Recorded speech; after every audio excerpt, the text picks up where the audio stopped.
बिस्मिल्लाहिर्रहमानिर्रहीम। अस्सलाम वालेकुम। Welcome to best physics with Usama Ali.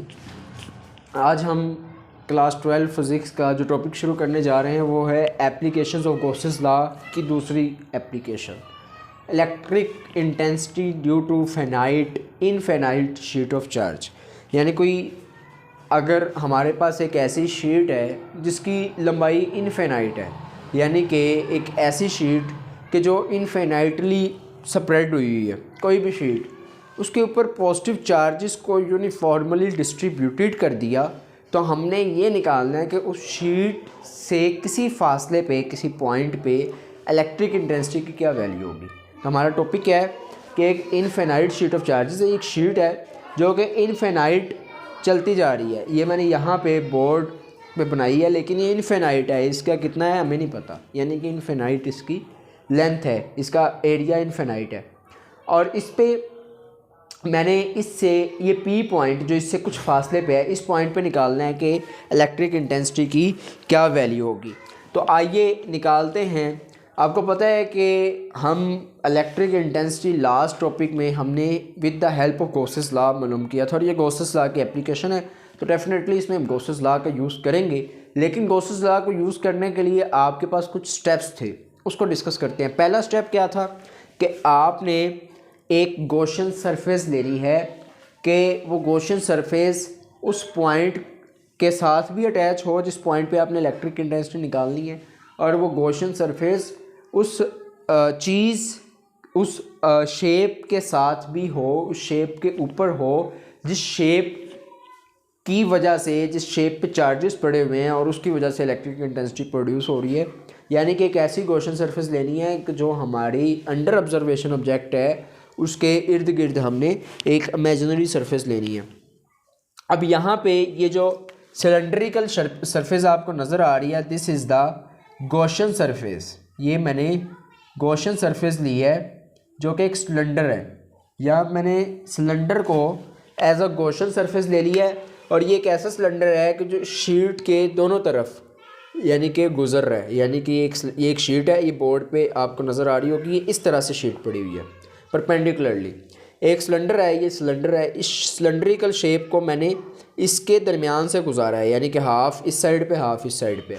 और इस सिलेंडर के ऊपर यहाँ पे एक इसकी साइड पे, सिलेंडर के एक फेस पे वो पॉइंट पी है कि जहाँ पे मैंने इलेक्ट्रिक इंटेंसिटी की वैल्यू मालूम करनी है। तो गाइज़, माय डियर स्टूडेंट्स, अब मैं क्या करूँगा, अब मैं ये देखूँगा कि इलेक्ट्रिक इंटेंसिटी की वैल्यू मालूम करने के लिए मैं ये देखूँगा कि यहाँ पे कितना चार्ज है। आपने लास्ट भी पहली जो स्टेप मैंने कर लिया है, ये फर्स्ट स्टेप था। अब सेकंड स्टेप क्या है कि detection of charges on the Gaussian surface. Detection of charges क्यों, कि कितने चार्जेस हैं। तो अब देखिए, ये एक इनफिनाइट शीट ऑफ चार्जेस है। तो यहाँ पे ना चार्जेस को डिटेक्ट करने के लिए आपको पता होना चाहिए चार्ज डेंसिटी क्या होती है।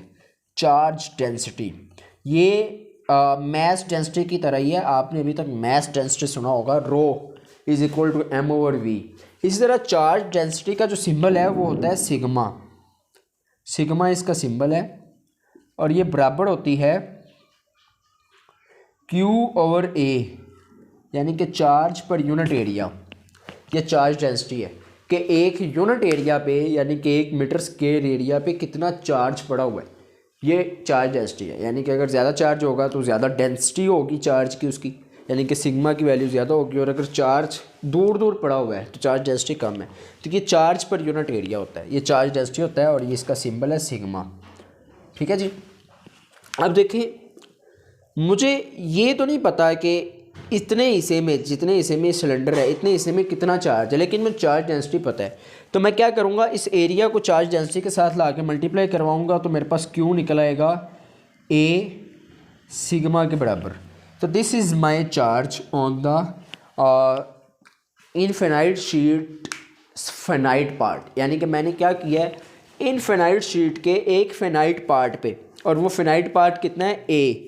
कितना भी एरिया जो ये कवर कर रहा होगा, सिलेंडर जितना एरिया कवर कर रहा होगा, ये वो एरिया है, और ये चार्ज डेंसिटी है। मैंने इससे क्या किया है, एक फेनाइट पार्ट का चार्ज मालूम कर लिया। बेसिकली गॉसियन सरफेस देने का मकसद ये था कि आपने उस पूरी शीट पे एक फेनाइट पार्ट को अंडर ऑब्जर्वेशन ला के उसकी वजह से ई यानी कि इलेक्ट्रिक फील्ड मालूम कर लेनी है। तो ये दूसरा स्टेप मेरे पास चार्ज था, वो मैंने मालूम कर लिया। अब तीसरे स्टेप में आपने क्या करना है, आपने यहाँ पे इलेक्ट्रिक फ्लक्स की वैल्यू निकालनी है और फाइनली फिर क्या करना है, आपने गॉसियस लॉ अप्लाई कर देना है। इलेक्ट्रिक फ्लक्स की कैसे वैल्यू निकलेगी देखिएगा।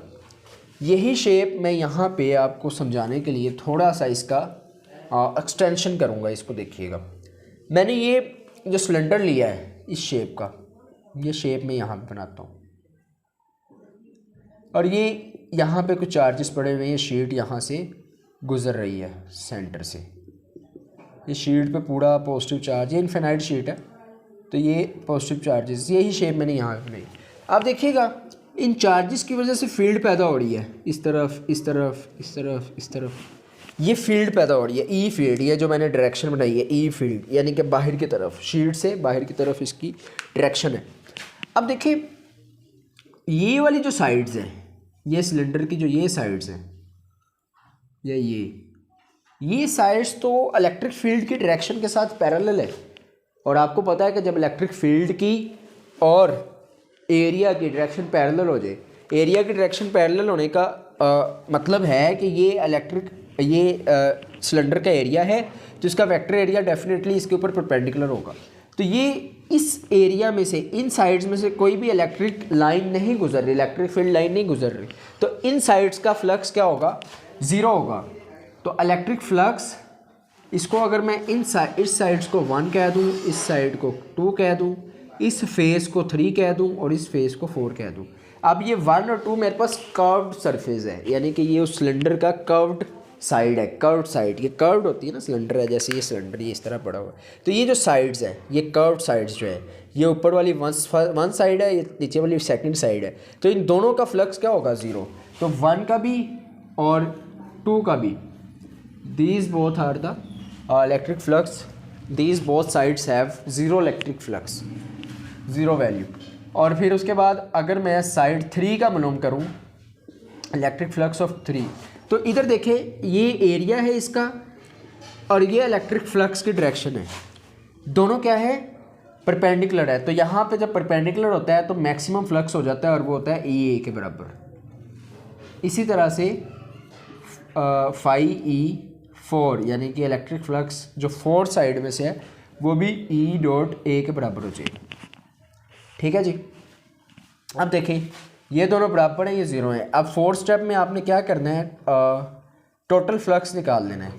Phi E total, phi E 1 plus phi E 2 plus phi E 3 plus phi E 4। जब इन चारों को आप ऐड करेंगे तो देखिएगा फाई ई क्या आएगा आपके पास, 0 plus 0 plus E dot A plus E dot A. अब देखिएगा इनको ऐड करते हैं, ये दोनों सेम हैं तो क्या आ जाएगा, 2e dot A.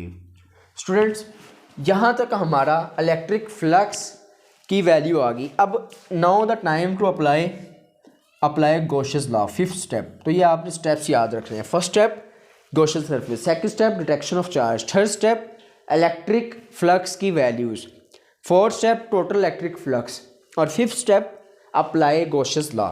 So that's the time to apply the Gaussian law. Okay जी। Gaussian law में क्या कहता है कि phi e is equal to 1 over epsilon naught times of q. Students, as we already find the value of q which is equal to a sigma. So let's put here we will put the value of q in this formula and that is equal to a sigma. So when we introduce here, the formula will be reduced in this form, phi e is equal to a sigma divided by epsilon naught. Students, as we already let's give them some name. इसको हम equation 1 का नाम दे देते हैं। So by compare it ये जो अभी हमने निकाला है इसको कंपेयर करते हैं with equation 1. So as we will compare it then you will see that कि फाई ई बराबर है 2e के और यहाँ फाई ई बराबर है इसके, तो दोनों लेफ्ट साइड बराबर है तो राइट साइड्स भी बराबर होंगी. तो 2e बराबर आ जाएगा a sigma divided by epsilon not. दोनों साइडों पे a कैंसिल आउट हो जाएगा. तो आपके पास ये 2 है, ये दूसरी साइड पे ले जाएंगे क्योंकि हमारा टॉपिक क्या था, इलेक्ट्रिक इंटेंसिटी निकालनी. तो इलेक्ट्रिक इंटेंसिटी को सेपरेट कर लें तो ये आ जाएगा सिग्मा ओवर 2 एप्सिलॉन नॉट. तो students this is the value of electric intensity due to infinite sheet of charge at a distance from the sheet. ये इलेक्ट्रिक फील्ड इंटेंसिटी की वैल्यू है कि इनफाइनाइट स्टेट ऑफ चार्ज से कुछ फासले पे मौजूद पॉइंट पे जो इलेक्ट्रिक फील्ड होगी, ये उसकी वैल्यू निकालनी. आप देखिए इस वैल्यू में हमारे पास शीट की शेप का कोई जिक्र नहीं है, यानी कि शीट की क्या शेप है, कितनी लेंथ है, कितना एरिया है, उस पर इलेक्ट्रिक इंटेंसिटी की वैल्यू डिपेंड नहीं करती. इलेक्ट्रिक इंटेंसिटी की वैल्यू डिपेंड करती है चार्ज डेंसिटी पे और ये एक कांस्टेंट है. चार्ज डेंसिटी जितनी ज़्यादा होगी उतनी इलेक्ट्रिक इंटेंसिटी उसके इर्द गिर्द ज़्यादा पैदा होगी. अब देखिए यहाँ पे लास्ट एक बात कि अगर इसको मैंने वेक्टर फॉर्म में लिखना है तो इन वेक्टर फॉर्म में कैसे लिखूँगा. सिंपल इसके साथ एक यूनिट वेक्टर ऐड कर दूँगा क्योंकि ये आपकी बुक में भी मेंशन्ड है. तो मैं इसको यहाँ पे वेक्टर फॉर्म में कोई भी यूनिट वेक्टर है आर वो साथ लगा दूँगा कि जो ये ऐसा यूनिट वेक्टर है जो इस वेक्टर के अलोंग है, यानी कि इलेक्ट्रिक इंटेंसिटी की जो डायरेक्शन है ये यूनिट वेक्टर भी उसी डायरेक्शन में है. तो ये एक वेक्टर फॉर्म बन जाएगी इसी की. So this is all about the electric intensity due to infinite sheet of charge. Our next topic is about the electric intensity between two sheet of charges, कि इलेक्ट्रिक इंटेंसिटी दो sheets के दरमियान क्या होगी, वो अगले टॉपिक में इंशाल्लाह हम डिस्कस करेंगे. So this is all about the electric intensity due to a finite sheet of charges. अगर आपको क्वेश्चन हो you can query in the comment box. Thank you so much.